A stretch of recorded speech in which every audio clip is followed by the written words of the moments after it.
సామెతల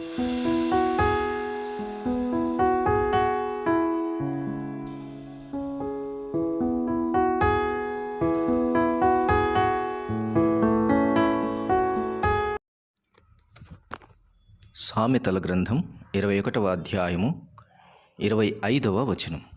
సోమరి వాని చేతులు పనిచేయనొల్లవు, వాని ఇచ్చ వాని చంపును. దినమెల్ల ఆశలు పుట్టుచుండును, నీతిమంతుడు వెనుతీయక ఇచ్చుచుండును. సోమరి వాని చేతులంట పనిచేయనొల్లవు. ప్రభునందు ప్రియులారా, చేతులున్నాయి కానీ అవి పని చేయనొల్లవు. అవి ఊచ చేతులు కాదు, అవి ఎంత మాత్రమో పనిచేయనివి కాదు. చేతులు బాగానే ఉన్నాయి, కానీ వాని అవటితనం వాని తలలో ఉంది. వాని అవటితనం వాని సోమరితనములో ఉంది గనుక వాని చేతులు పనిచేయవు. కొంతమంది కాళ్ళు పనిచేయవు, ఎక్కడికి వెళ్ళరు, ఏ పనికి వెళ్ళరు, ఏది చేయరు. ఉన్న పాటన ఉన్న చోటున అన్నీ పొందాలని అనుకుంటాడు.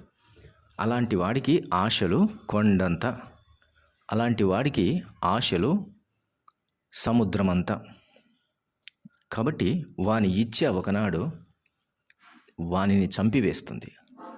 ఇలా ఉండాలి, ఇలా ఉండాలి, ఇలా కావాలి, అది కావాలి, ఇలా కావాలి అని ఆశపడుతూనే ఉంటాడు. కోరిక పుట్టుతూనే ఉంటుంది. ఇచ్చ అంటే కోరిక. వాని ఇచ్చనే ఒకనాడు వాణ్ణి చంపివేస్తుంది. ఎందుకంటే పని చేయడు, ఆహారము పుట్టదు, తద్వారా దరిద్రుడవుతాడు, ఉన్న చోటునే ప్రాణం విడుస్తాడు. కాబట్టి సోమరి వాని చేతులు పని చేయనోళ్ళు. ఇలాగుంది, luck never made a man wise. Luck never made a man wise. ఎప్పుడు కూడా అదృష్టవశాత్తు జరగాలని ఎప్పుడూ అనుకోకూడదు. అలాంటిది మనిషిని ఎప్పుడు కూడా తెలివైన వాడిగా చేయదు, జ్ఞానవంతునిగా చేయదు. అది జ్ఞాన సంబంధమైనది కాదు, జ్ఞానహీనమైనటువంటి బుద్ధిహీనమైన కార్యం. Don't depend on the luck, depend on your own strength. గనుక నీవు కష్టపడి పనిచేయి, ప్రభు నిన్ను ఆశీర్వదిస్తాడు. అందుకనే కష్టపడని వారిని దీవిస్తానని ఎప్పుడూ దైవ గ్రంథం సెలవీయలేదు. నీ చేతుల కష్టార్జితము నీవు అనుభవించుదు అని దైవ గ్రంథం సెలవిచ్చింది. నీ చేతుల కష్టార్జితము నీవు అనుభవిస్తావు. చేతులతో కష్టపడితేనే దాని కష్టార్జితము నీవు అనుభవిస్తావు. దాని వలన పొందేటటువంటి లాభప్రాప్తిని నీవు అనుభవిస్తావు. కష్టము లేకుండా దాని వలన లాభప్రాప్తి ఎక్కడి నుంచి వస్తుంది? చేతులు పనిచేయకపోతే దాని వలన లాభమేముంటుంది? గనుక సోమరి వాని చేతులు పనిచేయనొల్లవు అని అంటాడు.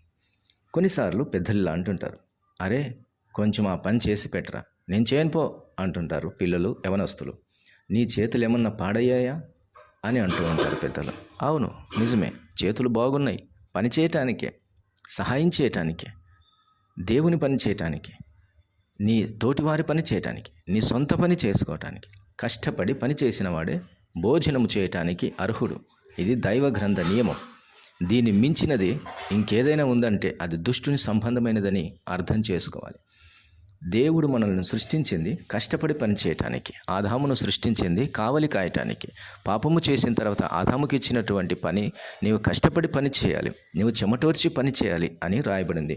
కష్టపడి పని చేసిన వాని యొక్క చేను ఎలాగుంటుంది? పండుతుంది.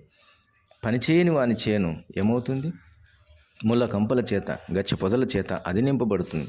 కాబట్టి ఉదయకాల సమయంలో దేవుని మహాగ్రంథం మనకు బోధిస్తుంది. తండ్రి వలె, తల్లి వలె అది మనల్ని హెచ్చరిస్తూ ఉంది, ఆదరిస్తుంది.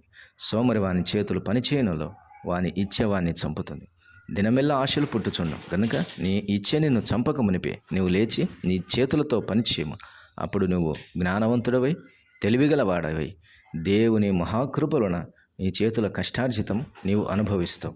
చేతులతో పనిచేస్తూనే సాగి వెళ్ళాలి, చేతులతో నమస్కరిస్తూనే సాగి వెళ్ళాలి. చేతుల బలము చేతనే మనం సమస్త కష్టము చేస్తూ ముందుకు సాగి వెళ్ళాలి. అంతేకాని క్రైస్తవ జీవితంలో, విశ్వాస జీవితంలో ప్రభు వెంబడి వెళ్తున్నటువంటి వారు అనేకులు రోగులు, అనేక మంది వ్యాధి గలవారు, కుష్ఠరోగులు, భయంకరమైనటువంటి దయ్యములు పట్టిన వారు, చేతులు గలవారు, పక్షవాయువు గలవారు, కుంటివారు, గుడ్డివారు, మూగవారు, చెవిటివారు, అవిటివారు వచ్చారు. కానీ వారు అలానే ప్రభువును వెంబడించలేదు. వారందరూ స్వస్థత పొంది ప్రభువును వెంబడించారు. గురుడివాడు లేచి కనులు తెరిచి ప్రభువును వెంబడించాడు. కుంటివాడు లేచి నడుస్తూ ప్రభువును గనపరిచాడు. ఇలాగూ అనేక రకమైన పచ్చవాయువు గలవారు లేచి ప్రభువును స్తుతిస్తూ సాగి వెళ్ళారు. లేచిన తర్వాత నీకెందుకు ఈ పచ్చవాయువు? ప్రభు దగ్గరికి వచ్చిన తర్వాత నీకెందుకు ఈ గురుడితనం? ఎందుకు నీ చేతులు పనిచేయడంలో? ఎందుకు నీ కనులు అలాగున్నాయి? ఎందుకు నీ నోరు అలాగుంది? ఎందుకు నత్తివాడిగా ఉన్నావు? ఎందుకు మూగవాడిగా ఉన్నావు అని ప్రభువు ప్రశ్నిస్తాడు. నిలువెత్తు దేవుడు నీ ఎదుట సకలము అనుగ్రహించడానికి, సకల సంపద వైభవము కలిగిన ఒక దుర్గము వలె ప్రభు నీకుండగా, ఎత్తైన కొండ వలె ఆయన నీకుండగా, ఎత్తైన కోట వలె నీకు ఆయన ఉండగా, నువ్వెందుకు దావుకోవటానికి రావట్లేదు? నువ్వెందుకు ఆ సంపదను పోగు చేసుకోవటానికి ఇష్టపడట్లేదు? నువ్వెందుకు ఆయన శక్తి సామర్థ్యాలను వినియోగపరచుకోవటానికి ఇష్టపడట్లేదు? కారణం సోమరితనం. దేవుని దగ్గర చేతిలో ఉన్నటువంటి అమూల్యమైనటువంటి ఆ బహుమానాలు పొందుకోవటానికి కనీసము చాచలేని చేతులు నీవి, కనీసం చాచి అడగలేని చేతులు నీవి. 2 చేతులు పైకెత్తి దేవుని నమస్కరిస్తే ఆ చేతులు పని చేస్తాయి. 2 చేతులు చాచి దేవునికి కృతజ్ఞతాస్తుతులు చెల్లిస్తే ఆ చేతులు పని చేస్తాయి. చెయ్యి చాచి సహాయం చేస్తే ఆ చెయ్యి పని చేస్తుంది. చెయ్యి చాచి అనేకులకు దాతృత్వమును కనపరిస్తే ఆ చెయ్యి వర్ధిల్లుతూ ఉంది. పిడికిలి బిగించి విత్తనములు పట్టుకొని పని చేయటానికి దేవుని పని కొరకు ముందుకు సాగితే ఆ పిడికిలి పని చేస్తూ ఉంది. గనుక ఇవన్నీ భక్తిలో ఉన్నటువంటి ఎక్సర్సైజెస్. ఇవి చేస్తే నీ జీవితంలో ఆరోగ్యకరమైన భక్తిని, హితమైన భక్తిని నీవు అవలంబించవచ్చు. దానివలన అనేక ఆశీర్వాదములు నీవు పొందగలవు. గనుక సోమరివాని చేతుల వలె నీ చేతులు ఉండక, విశ్వాసి చేతుల వలె నీ చేతులు ఉండాలి. పనిచేసేవారి చేతుల వలె నీ చేతులు ఉండాలి. దైవ గ్రంథంలో మంచి సాక్ష్యం పొందిన స్త్రీలైనా, పురుషులైనా, పిల్లలైనా, పెద్దలైనా, వృద్ధులైన, పసివారైనా ప్రతివారు వారి చేతుల వలన దీవించబడ్డారు. గనుక పనిచేయగల చేతిని, కరుణగల చేయి కలిగిన దేవుడు ఎప్పుడైనా ఆశీర్వదిస్తాడు. అతి కృపా దేవుడు నీకును, నాకును, మా కుటుంబాలకు సదాకాలము దయచేసి మహిమ పొందునుగాక. ప్రియ తండ్రి స్తోత్రం. మాటలు దీవించండి. విన్నవారి హృదయాల్లో కార్యం చేసి మహిమ పొందుమని క్రీస్తు యేసు నామమున అడుగుచున్నాను తండ్రి. ఆమేన్.